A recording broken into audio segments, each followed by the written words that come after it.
अर्थ पर लाइफ की शुरुआत एक छोटे और सिंपल से सेल से हुई थी और वो था प्रोक्रियोटिक सेल। ये सेल छोटा ज़रूर है लेकिन अपने अंदर एक कंप्लीट लिविंग सिस्टम है। बिना न्यूक्लियस और मेम्ब्रेन बाउंड ऑर्गेनल्स के भी ये अपने आप सारे एसेंशियल प्रोसेसेस परफॉर्म करता है। प्रोक्रियोटिक सेल को समझना ज़रूरी है क्योंकि ये ही लाइफ का ओरिजिनल ब्लूप्रिंट है और नीट के लिए भी एक मस्ट नो टॉपिक है।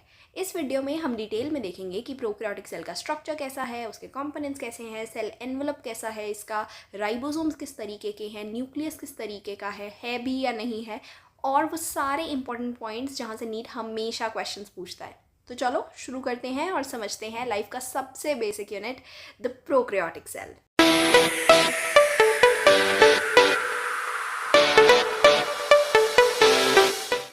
Prokaryotic cell, they are represented by bacteria, mycoplasma जिसको हम PPLO भी बोलते हैं। अगर किसी ने मेरी लास्ट वीडियो देखी है तो उसको पता होगा, किसी ने शॉर्ट्स देखे हैं तो भी उसको पता होगा। PPLO क्या होता है? Pleuro pneumonia like organisms. और इसके अलावा there is also blue green algae जिसको हम और क्या बोलते हैं? साइनोबैक्टीरिया। तो प्रोकैरियोटिक सेल जो हैं दिखने में उनकी शेप और साइज़ डिफरेंट हो सकता है लेकिन fundamentally they are very very similar.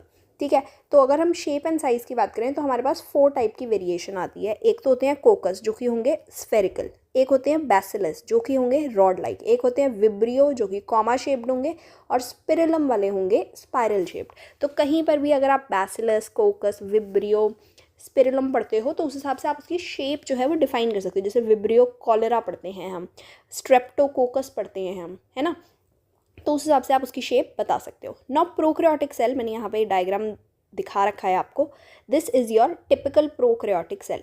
अब आप इसमें देखोगे कि इसके बाहर एक सेल एनवेलप है जो कि 3 चीज़ों का बना हुआ है, glycocalyx, cell wall and cell membrane. So there is this is plasma membrane सबसे अंदर वाली, then there is cell wall and then there is the capsule. Capsule is nothing but glycocalyx जो कि स्लाइमी लेयर भी हो सकती है, capsule भी हो सकता है। ठीक है, तो बेसिकली क्या है कि आपका ये तीनों लेयर्स हैं they are very tightly bound with each other. ठीक है, उसके अलावा हमारे पास प्रोकैरियोटिक सेल में क्या होता है? न्यूक्लियोइड। न्यूक्लियोइड क्या है? Chromosomal double stranded circular DNA है जो कि GC रिच होगा और हिस्टोन्स हिज में होंगे एब्सेंट। ठीक है, इसके अलावा भी हमारे पास कुछ DNA प्रेजेंट होता है जो कि अगेन सर्कुलर ही होगा। इसको हम बोलते हैं plasmid which is extra chromosomal DNA। उसके अलावा वी हैव साइटोप्लाज्म जिसमें NCERT ने इस बार चेंज किया है कि इट इज़ सेमी फ्लूइड। तो ये याद रखना है, semi fluid matrix inside the cell is the cytoplasm. We have ribosomes which are 70S ribosomes in prokaryotes. उसके अलावा हमारे पास फिम्ब्रे, पाइलस, फ्लैजेलम, ये तीनों चीज़ें हो सकती हैं outside of the cells which are basically extensions of the cell.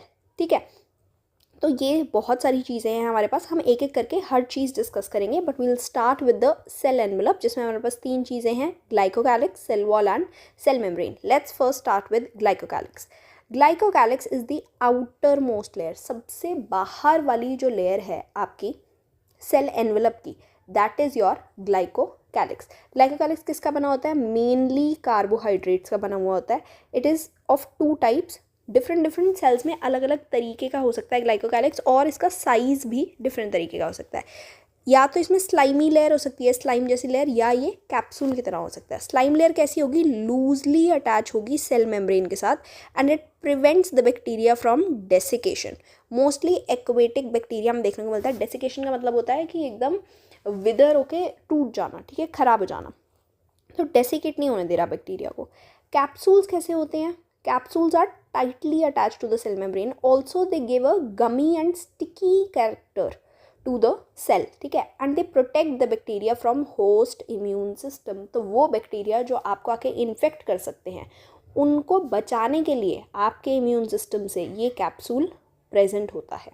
ठीक है, next we come to cell wall. अच्छा, हम कैसे पढ़ते हैं प्लांट की? जब हम सेल वॉल की बात करते हैं, फंगल सेल वॉल की हम बात करते हैं, फंगल सेल वॉल काइटिन की बनी होती है, प्लांट सेल वॉल सेलुलोज की बनी होती है। ये जो सेल वॉल है वो नॉन सेलुलोजिक है, very important. It is non cellulosic but it is made up of a very special type of carbohydrate which is a heteropolysaccharide, जो कि हम उसमें भी पढ़ चुके हैं बायोमोलिक्यूल्स में। It is a hetero heteropolysaccharide. ठीक है, क्या नाम है इस हेट्रोपॉलीसैकेराइड का? पेप्टाइडोग्लाइकन। पेप्टाइड मतलब प्रोटीन, ग्लाइकन मतलब कार्बोहाइड्रेट्स। ठीक है, तो ये बेसिकली दो टाइप के, बिकॉज हेट्रोपॉलीसैकेराइड है तो ऑब्वियसली दो टाइप के हमारे पास जो है मोनोसैकेराइड होने चाहिए। तो इसमें दो टाइप के जो मोनोसैकेराइड हैं that is NAG and NAM. NAG is N acetyl glucosamine, derived monosaccharides हैं दोनों, और NAM is N acetyl muramic acid. और ये पहले तो आपस में जुड़े हुए हैं, ठीक है, और इनकी जो लेयर्स हैं वो आपस में जुड़ी हुई हैं पेप्टाइड की हेल्प से।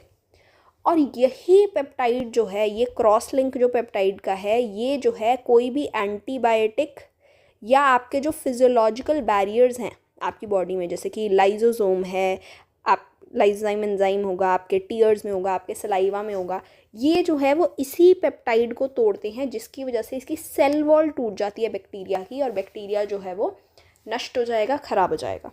ठीक है, तो cell wall is very important. किसकी बनी हुई है? पेप्टाइडोग्लाइकन की। पेप्टाइडोग्लाइकन के मोनोमर्स क्या है? NAG and NAM, which is N acetyl glucosamine and N acetyl muramic acid, जो आपस में जुड़े हुए हैं पेप्टाइड की हेल्प से। And these peptides are attacked by these, penicillin हो गया, लाइसोजाइम हो गया, बेसिकली एंटीबायोटिक्स जो भी हैं, they attack bacterial cell by breaking the cell wall and break cross link as well as glycosidic bond. तो यहाँ पर जो ग्लाइकोसिडिक बॉन्ड है ये भी तोड़ेंगे ये, और ये वाले जो पेप्टाइड बॉन्ड हैं ये भी तोड़ देंगे। ठीक है, सेल वॉल जो होती है it is absent in mycoplasma. हमें पता है mycoplasma is the smallest cell, smallest bacteria होता है 0.3 माइक्रोमीटर का, तो इसके पास कोई भी सेल वॉल नहीं होगी। ठीक है, चलो फंक्शन क्या होते हैं सेल वॉल के? ऑब्वियसली सबसे पहला फंक्शन है मैकेनिकल सपोर्ट दे रहा है सेल को।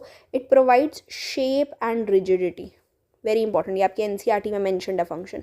And it prevents from collapsing and bursting of the bacteria, ये भी एनसीईआरटी में मेंशन्ड है। ये दोनों फंक्शन एनसीईआरटी में मेंशन्ड है, सो प्लीज़ रिमेंबर देम।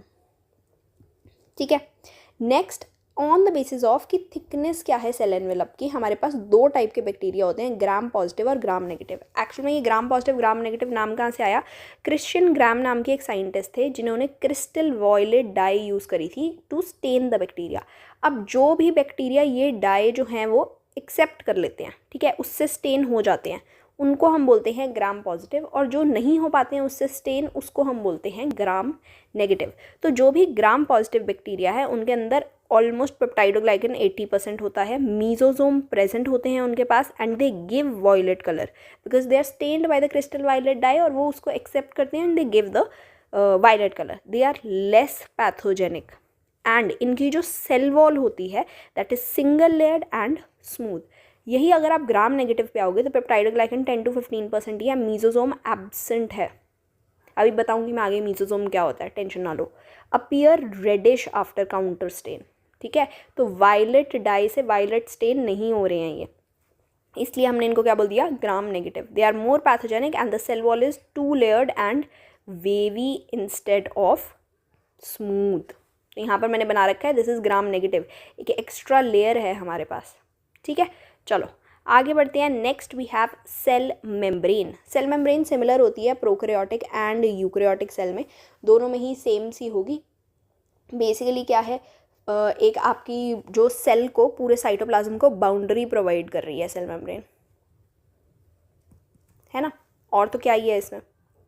अच्छा, अब सेल मेम्ब्रेन, सेल जो एनवेलप है इसके स्ट्रक्चर के ऊपर कुछ एक्सटेंशंस या आउटग्रोथ हो सकती हैं डिपेंडिंग ऑन कि क्या वो मोटाइल है या वो नॉन मोटाइल है। अगर वो मोटाइल है तो मोस्ट ऑफ द टाइम उसके पास फ्लैजिला प्रेजेंट होगा, और फ्लैजिला 3 चीज़ों का बना होता है। एक तो होता है basal body, this is the basal body, then there is a hook that is present, and then there is the filament. Filament जो होता है that is longest, this is basal body. ठीक है, ये प्लाज्मा मेम्ब्रेन पे है, ये cell wall पे है, और उसके ऊपर आपका ये प्रेजेंट है। तो ये हो गई बेसल बॉडी जिसमें कि रिंग्स प्रेजेंट होती हैं और रॉड्स होंगी बीच में। ठीक है, उसके ऊपर हमारे पास एक हुक लाइक स्ट्रक्चर है, उसके ऊपर हमारे पास एक लंबा सा जो प्रोसेस होता है दैट इज़ द फिलामेंट। इसमें अरेंजमेंट कैसे होती है प्रोटीन की? प्रोटीन जो होता है दैट इज़ फ्लैजिलिन, जो कि स्पाइरली अरेंज्ड होगा, और कैसे अरेंज्ड होगा? 9+0 की अरेंजमेंट होगी। ठीक है, ये ध्यान रखना है। प्रोकैरियोटिक सेल में 9+0 की अरेंजमेंट होती है and the structural protein is flagellin. ठीक है जी, तो फिलामेंट क्या प्रोवाइड कर रहा है? मोटिलिटी प्रोवाइड कर रहा है। दिस फिलामेंट या flagella is absent in blue green algae, mycoplasma and coccus bacteria, otherwise mostly सब बैक्टीरिया में मिलेगा। पिलाई और fimbriae they are not for motility. ठीक है, इनके अलग फंक्शन हो सकते हैं, जैसे कि पिलाई क्या है? It's nothing but a tube like structure, थोड़ा सा लंबा सा ट्यूब लाइक स्ट्रक्चर है। It is made up of the protein pilin and it helps with exchange of genetic material by the process of conjugation. conjugation एक type of reproduction होती है bacteria में, उस टाइम पर जेनेटिक मटेरियल एक्सचेंज करने के लिए पिल्लाई की ज़रूरत है। मोटिलिटी के लिए पिल्लाई की ज़रूरत नहीं है। कहाँ मिलता है? ग्राम नेगेटिव बैक्टीरिया में मोस्टली मिलता है। फिम्ब्रे कैसे है? Bristle like structure. ब्रिसल मतलब जैसे टूथब्रश होता है ना, टूथब्रश के ऊपर जिस साइड से तुम ब्रश करते हो वहाँ पे ऐसे ही होता है। लेट्स से ये तुम्हारा टूथब्रश है, ऊपर इतने सारे यहाँ पर ऐसे छोटे छोटे छोटे छोटे से नॉट धागे, प्लास्टिक के धागे टाइप से होते हैं, उसको हम ब्रिसल बोलते हैं। तो ऐसे ही बैक्टीरिया पे भी ऐसे धागे धागे से प्रेजेंट होते हैं, उनको हम बोलते हैं फिम्ब्रे। ये किस में हेल्प करते हैं? They help with attachment to the substrate, जैसे कि रॉक या होस्ट टिश्यू। यहाँ पर जब हमने ये देखो, यहाँ पर ये जो येलो कलर के हैं, दीज आर योर फिम्ब्रे। ठीक है, ये लंबा सा जो ऑरेंज कलर का जा रहा है थोड़ा सा, दैट इज़ पाइलस या पिल्लाई, जिसको अगर बहुत ज़्यादा हुए, और ये इतना ज़्यादा लंबा जो है दैट इज़ योर फ्लैजिलम। ये देखो फ्लैजिलम में तुम्हें दिख रहा है, ये बेसल बॉडी है इसकी, जो कि तुम्हारी यहाँ पर प्लाज्मा मेम्ब्रेन पे भी है, फिर सेल वॉल पे भी है, और इसके बीच में रॉड्स होती हैं। ठीक है, चलो आगे बढ़ते हैं। There are another special extensions inside the cell membrane, ठीक है, जिनको हम बोलते हैं mesosome. They are characteristics of prokaryotic cell. Prokaryotic cell में ही प्रेजेंट होती है, बेसिकली ग्राम पॉजिटिव बैक्टीरिया में प्रेजेंट होंगी। 3 टाइप में हो सकती हैं, या तो लैमेलर शेप में हो सकती हैं, लैमेले की शेप में, या ट्यूबुलर शेप में हो सकती हैं, या वेसिकुलर शेप में हो सकती है, ऐसे करके। ठीक है, फंक्शन क्या है इनका? सिक्रीशन में हेल्प करेंगे, रेस्पिरेशन में हेल्प करेंगे, so that basically cell membrane का ये सरफेस एरिया इंक्रीज कर देते हैं। ठीक है, जिससे कि ईजी हो सके ये सारे प्रोसेसेस, एंजाइमेटिक कंटेंट भी इंक्रीज कर सके। सेल वॉल फॉर्मेशन में हेल्प करेंगे, एटीपी प्रोडक्शन में हेल्प करेंगे, एंड डीएनए रेप्लिकेशन और उसकी डिस्ट्रीब्यूशन इन डॉटर सेल, उसमें भी हेल्प करेंगे। इसके अलावा अगर आप ब्लू ग्रीन एल्गे या पर्पल बैक्टीरिया लेते हो, उनके अंदर एक स्पेशल इन्वेजिनेशन या मॉडिफिकेशन होती है in folding in the cell, which is called as chromatophore. Chroma का मतलब ही पिगमेंट होता है। तो बेसिकली इनके पास क्या होती हैं? फोटोसिंथेटिक पिगमेंट्स प्रेजेंट होती हैं, जो कि फोटोसिंथेसिस में हेल्प करेंगी। They also are helping in increasing the surface area. ठीक है, लेकिन इनके पास पिगमेंट्स भी प्रेजेंट हैं। किस में मिल रहा है ये? ब्लू ग्रीन एल्गे, जिसको हम साइनोबैक्टीरिया भी बोलते हैं, एंड पर्पल बैक्टीरिया। बेसिकली वो बैक्टीरिया जहाँ पर फोटोसिंथेसिस होगा, वहाँ पर तुम्हें ये क्रोमैटोफोर मिलेगा। What is mesosome? It is extensions into the cell membrane, या हम invagination of the cell membrane भी बोल सकते हैं। ठीक है, चलो next we come to cytoplasm. Basically जितनी भी सेलुलर एक्टिविटीज़ हैं सेल की, वो सारी साइटोप्लाज्म के अंदर हो रही होंगी। Also very very important, because NCERT में नया चेंज आया है इस साल, it is semi fluid matrix filling the cell. ठीक है, सिर्फ फ्लूइड मैट्रिक्स नहीं है, सेमी फ्लूइड मैट्रिक्स है, which is filling the cell. अच्छा, न्यूक्लियोइड कैसे होता है? ये तो हमें पता है कि इसके पास कोई न्यूक्लियर मेम्ब्रेन नहीं है। ठीक है, सो न्यूक्लियर मेम्ब्रेन जो है वो प्रेजेंट नहीं है। DNA is naked and it is not enveloped, ऐसे ही पड़ा हुआ है। It is double stranded and circular with GC rich content, यानी कि ग्वानिन और साइटोसिन ज़्यादा होगा। अच्छा, जेनेटिक मटेरियल तो है ही है, साथ में कुछ प्रोटीन्स भी होंगे। हिस्टोन्स नहीं होते हैं, अदर प्रोटीन्स हो सकते हैं। इसको हम जीनोफोर भी बोलते हैं या प्रोक्रोमोसोम भी बोलते हैं। डिवाइड कब करेगा? At the time of cell division, ताकि नए बैक्टीरिया के पास भी सेम ही न्यूक्लियोइड प्रेजेंट हो। प्लाज्मिड जो होता है that is extra chromosomal. Chromosomal DNA नहीं है ये, क्रोमोसोमल जो मतलब अगर ये तुम्हारा लेट्स से बैक्टीरिया है, इसमें यहाँ पर क्रोमोसोमल डीएनए है, इसके अलावा प्लाज्मिड्स प्रेजेंट होते हैं। ठीक है, प्लाज्मिड क्या करते हैं? They divide independent of genetic DNA. अपनी सेल्फ रेप्लिकेटिंग इनकी मशीनरी होती है, ओराई रीजन प्रेजेंट होता है इनके पास, खुद ही रेप्लिकेट करते हैं। इनको इससे कोई लेना देना नहीं है कि जीनोमिक डीएनए कब रेप्लिकेट हो रहा है। तो सिर्फ at the time of cell division नहीं होंगे ये रेप्लिकेट, उसके अलावा भी रेप्लिकेट हो सकता है। ठीक है, what does it does? It provides specific phenotypic expression to the cell, यानी कि सेल को एक एक्स्ट्रा एडवांटेज देता है। किस फॉर्म में दे सकता है? फॉर्मेशन ऑफ पिल्लाई की फॉर्म में दे सकता है, उसको हम बोलते हैं F plasmid. Resistance against antibiotic दे सकता है, जिसको हम बोलते हैं आर प्लाज्मिड।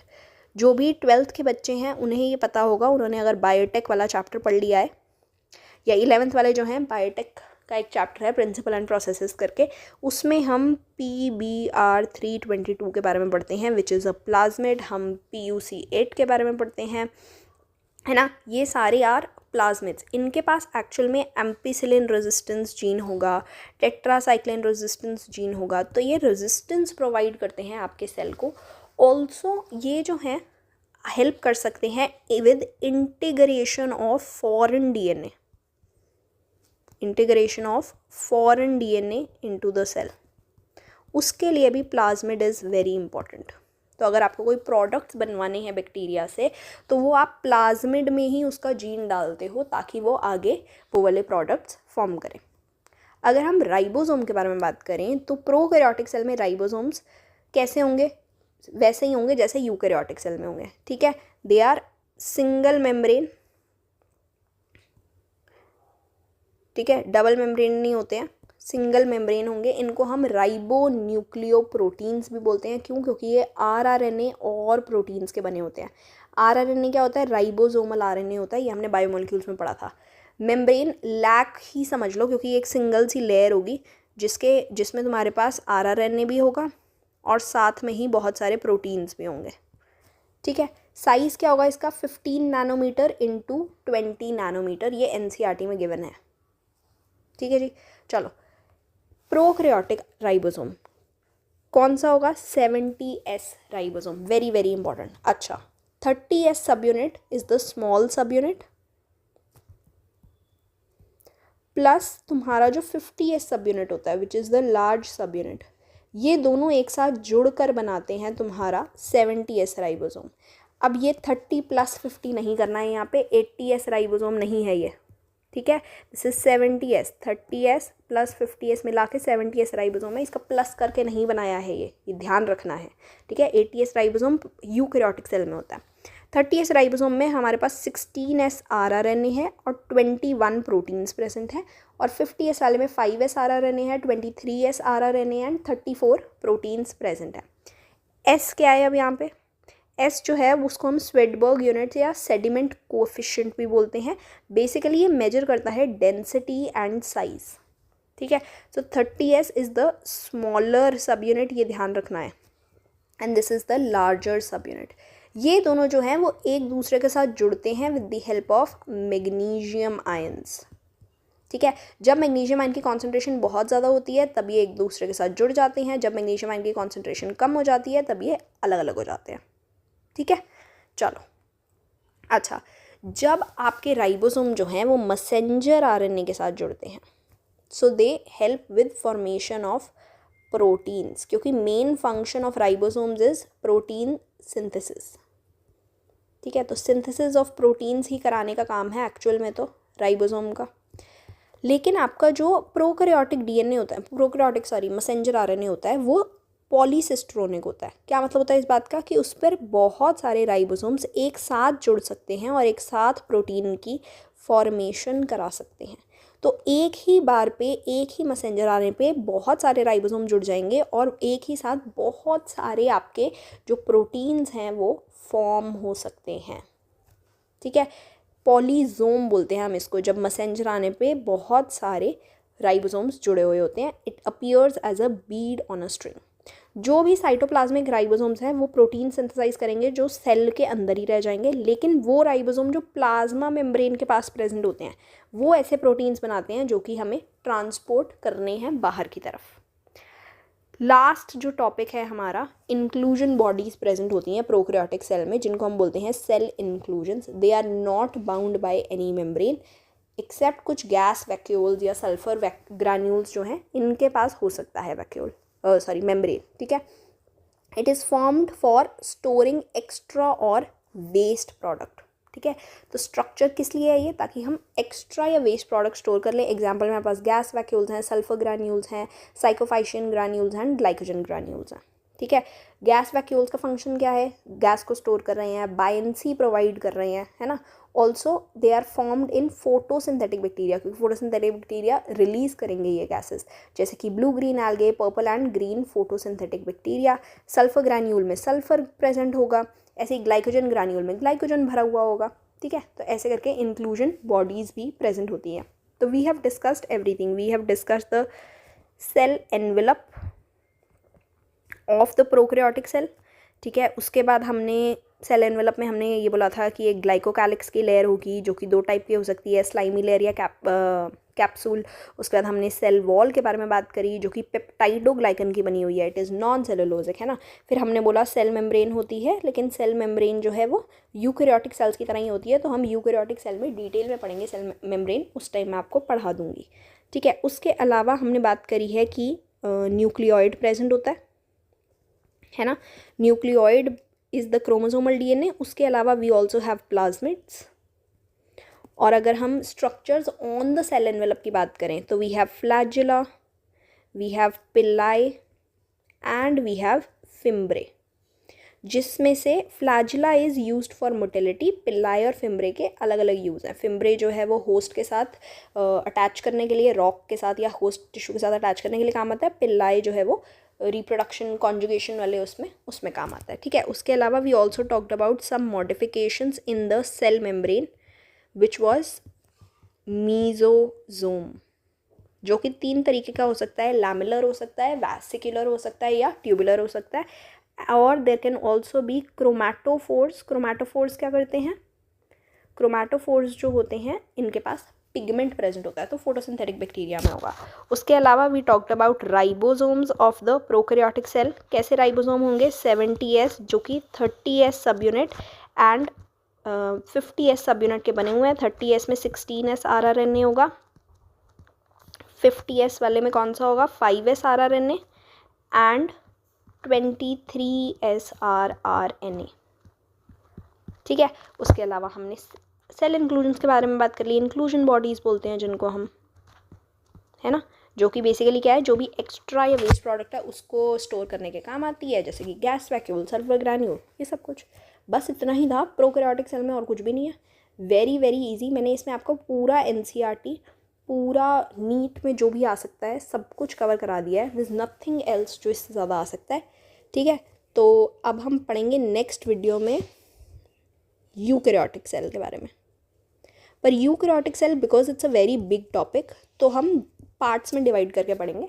शुरुआत में द फर्स्ट वीडियो जो यूकैरियोटिक सेल की आएगी उसमें हम पढ़ेंगे सेल मेम्ब्रेन का पूरा structure, the fluid mosaic model and cell wall के बारे में, ठीक है।